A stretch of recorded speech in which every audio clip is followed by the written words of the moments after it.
여러분의 자산은 현재 얼마이신가요? 내 자산은 창피해서 남들에게 알려주기 싫고 다른 사람의 자산은 얼마인지 너무 궁금하시죠? 우리는 살아가면서 끊임없이 자산을 다른 사람과 비교합니다. 특히 자산에 관해서는 더욱 그렇습니다. 나는 과연 얼마나 잘 살고 있을까? 내 자산은 다른 사람들에 비해 어느 정도일까? 이런 질문들이 우리 마음 한구석에 자리 잡고 있습니다. 최근 SNS와 미디어의 발달로 타인의 삶을 더 쉽게 들여다볼 수 있게 되면서 이러한 비교 심리는 더 강해졌습니다. 화려한 여행사진, 고급 식당에서의 식사, 명품 가방 이런 것들을 보며 우리는 자신도 모르게 열등감을 느끼고는 합니다. 내 자산은 상위 몇 %일까? 라는 질문은 아마 통장 잔고를 볼 때마다 떠오르는 생각일 것 같아요. 하지만 이런 비교를 넘어 많은 사람들의 마음속에는 또 다른 질문이 자리 잡고 있습니다. 어떻게 하면 부자가 될 수 있을까? 이 질문은 단순히 돈을 많이 벌고 싶다는 욕망을 넘어 더 나은 삶에 대한 열망을 담고 있습니다. 우리는 경제적 안정을 통해 자유를 얻고 사랑하는 사람들에게 더 나은 삶을 제공하며 우리의 꿈을 실현하고 싶어 합니다. 하지만 부자가 되는 길은 결코 쉽지 않습니다. 수많은 자기계발서와 성공 스토리가 넘쳐나지만 현실은 그리 녹록하지 않습니다. 우리는 열심히 일하고 저축하고 투자하지만 때로는 그 노력이 무색하게 느껴질 때도 있습니다. 그럼에도 불구하고 우리는 포기하지 않습니다. 왜일까요? 아마도 그것은 부자가 된다는 것이 단순히 돈을 많이 갖는 것 이상의 의미를 지니고 있기 때문일 것입니다. 그것은 자신의 가치를 인정하고 꿈을 이루며 더 나은 세상을 만들 수 있는 힘을 갖는 것을 의미하기도 합니다. 이 영상을 끝까지 보시면 내 자산이 상위 몇 %에 위치하고 있는지 그리고 부자들은 어떻게 자산을 모았는지 알 수 있을 거예요. 먼저 자료는 가장 최근 통계청의 가계금융복지조사 결과와 KB증권의 한국부자보고서를 토대로 분석해 보았습니다. 기준은 총 자산에서 부채를 뺀 순자산 기준으로 했습니다. 먼저 내 자산이 어느 정도 위치해 있는지 확인해 보겠습니다. 이 표를 보시면 가구별 기준으로 10억 이상은 상위 11.4%, 9억 이상은 상위 13.7%, 8억 이상은 상위 16.9%, 7억 이상은 상위 20.4%, 6억 이상은 상위 24.3%, 5억 이상은 상위 29.4%, 4억 이상은 상위 36%, 3억 이상은 상위 44.4%, 2억 이상은 상위 55.8%, 1억 이상은 상위 70.6%입니다. 순자산 약 3억 이상은 모으셔야 그래도 대한민국 중간 이상 모으신 거라고 보시면 될 것 같습니다. 그렇다면 10억 이상 모은 상위 10% 부자들은 어떻게 자산을 모은 것일까요?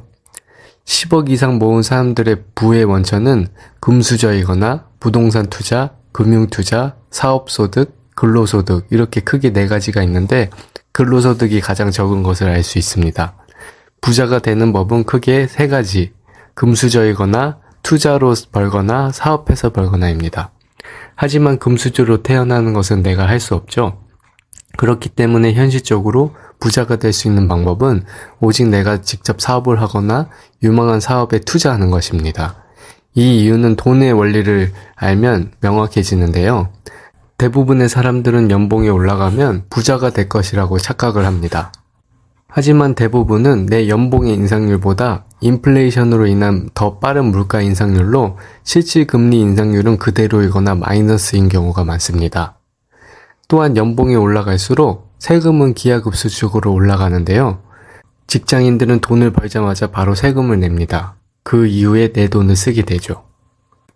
다시 돌아와서 금수저가 아닌 자수성가형 부자들은 도대체 어떻게 부자가 될 수 있었을까요? 이 표를 보시면 가장 큰 비율이 큰 2가지는 주식과 아파트 같은 부동산입니다. 부동산도 좋은 투자처지만 초기 자본이 많이 들어가기 때문에 자수성가형은 주식에 더 비중을 두고 자산을 모았다고 합니다. 그러나 자수성가로 부자가 된 사람들은 어떤 식으로 투자를 했을까요? 워렌 버핏이 말한 투자 격언 중에 첫 번째는 돈을 잃지 말라, 두 번째는 절대 1번 원칙을 잊지 마라라는 말이 있습니다.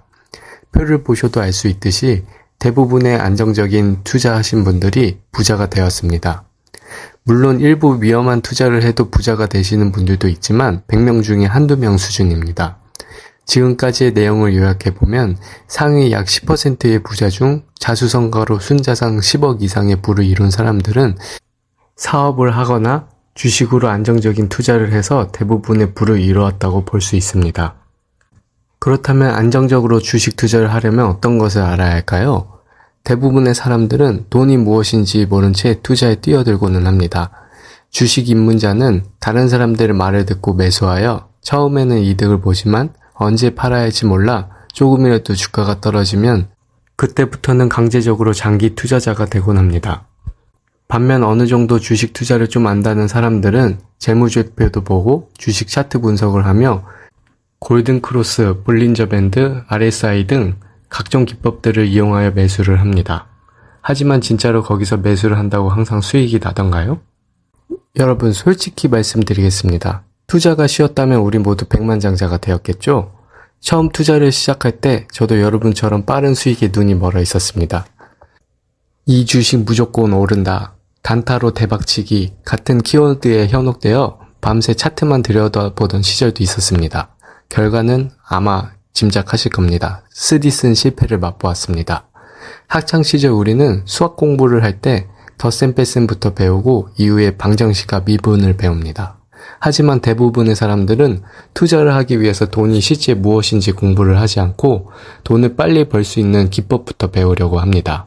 투자지표 물론 매우 중요합니다. 하지만 돈의 본질과 투자지표 생성 원인을 모르고 투자하는 건 마치 눈 가리고 아웅하는 것과 같습니다. 기초 없이 지은 모래성은 무너질 수밖에 없습니다. 하지만 돈의 원리, 경제의 작동 원리를 이해하기 시작하면서 투자에 대한 시각이 완전히 바뀌었습니다. 더 이상 주식 차트에 일희일비하지 않고 뉴스의 헤드라인에 휘둘리지 않게 되었습니다. 인플레이션이 왜 일어나는지 알게 되니 장기적으로 무조건 성공하는 투자법을 깨달을 수 있었습니다. 금리와 환율의 영향을 이해하니 시장의 움직임을 예측할 수 있게 되었습니다. 그리고 이 내용들을 기반으로 한 경제 지표를 해석할 수 있게 되니 투자 타이밍을 잡는 게 한결 수월해졌습니다. 하지만 이 모든 지식을 혼자 공부하려고 하면 뭐부터 시작해야 할지 너무 막막하고 너무 방대한 정보로 정말 힘들고 시간도 오래 걸립니다. 저 역시 그 과정에서 많은 시행착오를 겪었습니다. 하지만 이제 여러분은 그러실 필요가 없습니다. 제가 경험한 모든 것, 그리고 그 과정에서 얻은 인사이트를 하나의 가이드로 정리했습니다. 돈의 탄생부터 실전 투자 전략까지 꼭 필요한 내용만 쏙쏙 뽑아 담았습니다. 제가 이야기한 내용으로 당장의 수익은 없을 것입니다. 하지만 스스로 시장을 분석하고 장기적으로 안정적인 수익을 얻을 수 있는 토대를 만들 수가 있습니다. 여러분도 흔들리지 않는 투자자로 거듭날 수 있습니다. 관심 있으신 분들은 아래 고정 댓글을 확인해 주세요. 그럼 다음 시간에 더 좋은 컨텐츠로 찾아뵙겠습니다. 감사합니다.